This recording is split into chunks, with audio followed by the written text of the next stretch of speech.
Bayangkan, koperasi desa bisa mendapatkan pinjaman modal miliaran rupiah dengan bunga rendah. Tapi tunggu dulu, kalau salah kelola, pengurus bisa terancam pidana dan dana desa bisa hilang. Di video ini kita akan bongkar isi dari Peraturan Menteri Keuangan Nomor 49 2025 dan korelasinya dengan Peraturan Menteri Desa Daerah Tertinggal Nomor 10 2025 yang terbaru. Yang membedah peluangnya bagaimana, membedah risikonya seperti apa, hingga solusi konkretnya. Pertama, PMK 49 2025 mengatur tata cara pinjaman untuk koperasi Desa Merah Putih dan plafon yang sangat besar maksimal 3 miliar dengan bunga yang ringan dan syarat fallback dana desa. Sementara Permendes 10 2025 ini mengatur peran pemerintah desa termasuk penggunaan maksimal 30% dana desa sebagai penjamin fallback-nya. Kedengarannya bagus, tapi ada banyak detail yang harus diwaspadai oleh sahabat-sahabat koperasi sekalian. Keduanya saling terkait.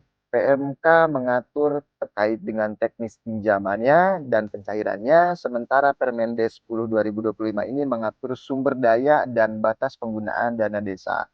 Masalahnya, tidak ada aturan yang lebih spesifik atau secara spesifik mengatur tata kelola koperasi sebagai penerima pinjamannya. Sehingga akibatnya koperasi bisa saja mengikuti aturan bank atau aturan pemerintah desa, tapi mengabaikan prinsip dan nilai-nilai koperasi, terutama prinsip kemandirian yang ada di koperasi. Beberapa masalah utama yang kami temukan, yang pertama adalah celah pengaturan di sini, belum adanya peraturan menteri koperasi yang memang mengatur standar kelayakan koperasi sebagai penerima pinjamannya. Kemudian secara hukum pun, penggunaan fallback dana desa yang tidak sesuai prosedur ini bisa dianggap sebagai kerugian negara. Artinya ada tindak pidana korupsi, ya mungkin saja. Fraudit, ya mungkin saja. Kemudian secara koordinasi sangat lemah. Antara pengawasan ini mungkin bisa terpecah antara Kemenke, Kemendes, dan Kemenkop. Artinya mungkin bisa jadi ada ego sektoral di tiga kementerian lembaga yang berbeda tersebut. Nah, yang keempat adalah manajemen risiko internal koperasi. Sehingga belum adanya standar terkait dengan DSCR atau debt service coverage ratio, atau gampangnya gini, adalah sederhananya adalah itu untuk mengukur haruskah sebuah organisasi atau koperasi atau perusahaan yang tersedia untuk membayar kewajiban hutang yang ada pada saat ini, seperti itu. Termasuk dengan NPL, karena non performing loan atau NPF ya, non performing financing, ini pun ketika koperasi ini dianggap sehat kan NPL-nya mungkin batas maksimalnya adalah 5%. Nah, namun banyak koperasi termasuk resikonya pun ini NPL-nya mungkin nanti bisa gagal bayar ini dengan resiko yang sangat tinggi. Mungkin bahkan bisa melebihi dari 5 dari 10%. Dan belum adanya terkait dengan pengaturan resiko atau manajemen resiko terkait dengan dana cadangan yang nanti akan disisihkan. Kalau ini dibiarkan terus, peluang besar ini bahkan bisa jadi sebuah bumerang. Bagi siapa? Bukan hanya bagi koperasi, tapi bagi pemerintah desa dan bahkan bagi negara. Solusinya tidak hanya di level pusat, tapi juga di level daerah. Untuk pengurus koperasi, yang pertama, mitigasi resikonya yang bisa dilaksanakan adalah buatlah cadangan. Minimal dia 3-6 bulan cicilan ini kita sudah bisa menyisihkan terkait dengan cadangan.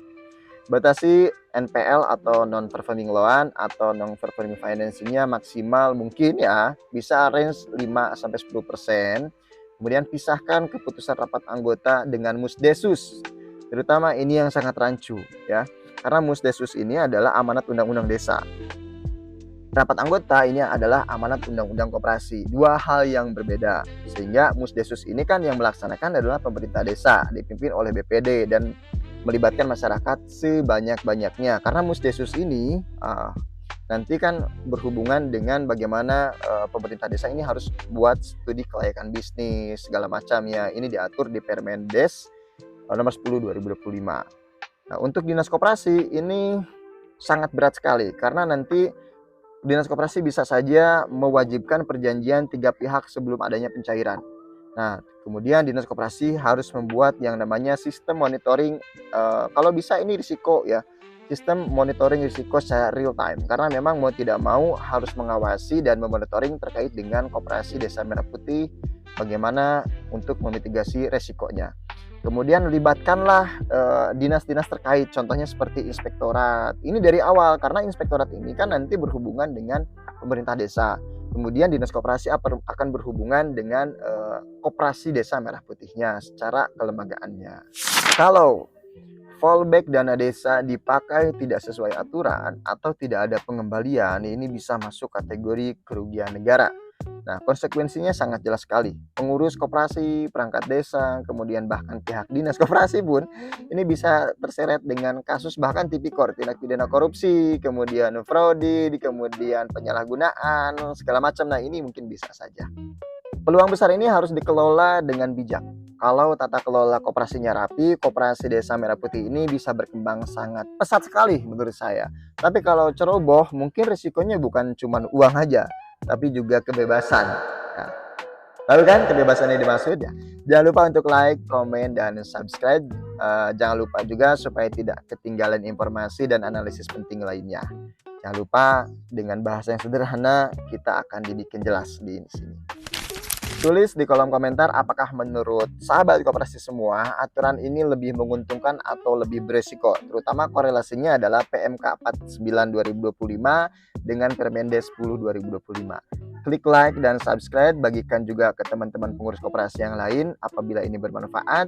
Subscribe untuk update analisis regulasi koperasi yang terbaru, dan kita nanti akan buatkan episode-episode terkait dengan tata cara berpraktik berkoperasi. Jangan lupa untuk komen kalau video ini bermanfaat.